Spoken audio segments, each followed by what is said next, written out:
যুক্তরাজ্যে বিদেশ থেকে ইঞ্জিনিয়ার, আইটি কর্মী ও টেলিকমিউনিকেশন স্টাফ নিয়োগ দিতে আগ্রহী নিয়োগদাতাদের এখন প্রমাণ করতে হবে যে তারা দেশের অভ্যন্তরে কর্মী প্রশিক্ষণে বিনিয়োগ করছে। যুক্তরাজ্যে নিট অভিবাসন কমাতে সরকারের পরিকল্পনার অংশ হিসেবে এই শর্ত আরোপ করা হচ্ছে। আগামী সপ্তাহের শুরুতে প্রকাশিত একটি সরকারি হোয়াইট পেপারে এমন কিছু খাতের ওপর নতুন শর্ত আরোপের কথা উল্লেখ থাকবে বলে জানা যায়। এসব কোম্পানিকে দেখাতে হবে যে তারা ট্রেনিংয়ে বিনিয়োগ করছে।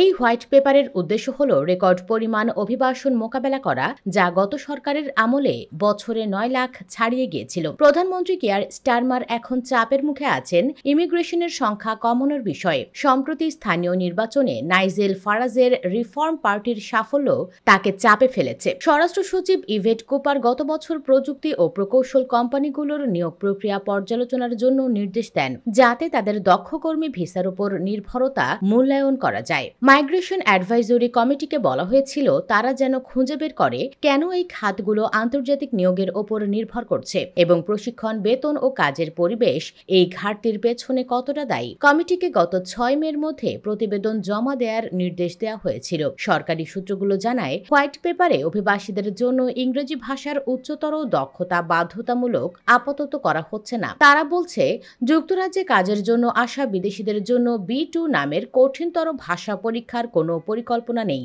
কুপার টরিদের আগের নীতির থেকে সরে আসতে যাচ্ছেন, যেখানে মূলত স্বল্প দক্ষতা সম্পন্ন কর্মী যেমন কেয়ার ও স্বাস্থ্য খাতে নিয়োগের ওপর বিধিনিষেধ ছিল। তিনি এখন তুলনামূলকভাবে উচ্চ বেতনের, উচ্চ দক্ষতা সম্পন্ন খাতগুলো পর্যালোচনা করছেন। আগের প্রধানমন্ত্রী ঋষি সুনাকের আমলে তার কনজারভেটিভ সরকার দক্ষ বিদেশি কর্মীদের জন্য ন্যূনতম বেতন 26,200 পাউন্ড থেকে বাড়িয়ে 37,700 পাউন্ড করে এবং কেয়ার কর্মীদের পরিবারের সদস্যদের যুক্তরাজ্যে আনায় নিষেধাজ্ঞা জারি করে। বর্তমানে সরকারি সূত্র জানিয়েছে, নির্দিষ্ট কিছু দেশের নাগরিকদের জন্য অতিরিক্ত বিধিনিষেধ আরোপ করা হবে। গত মার্চে হোম অফিসের প্রকাশিত তথ্য অনুযায়ী যেসব আশ্রয় প্রার্থীরা ভিসা নিয়ে যুক্তরাজ্যে প্রবেশ করে অবশেষে অ্যাসাইলাম আবেদনে চলে যায়, সেই প্রধান দেশ হিসেবে পাকিস্তান, নাইজেরিয়া ও শ্রীলঙ্কাকে চিহ্নিত করা হয়েছে।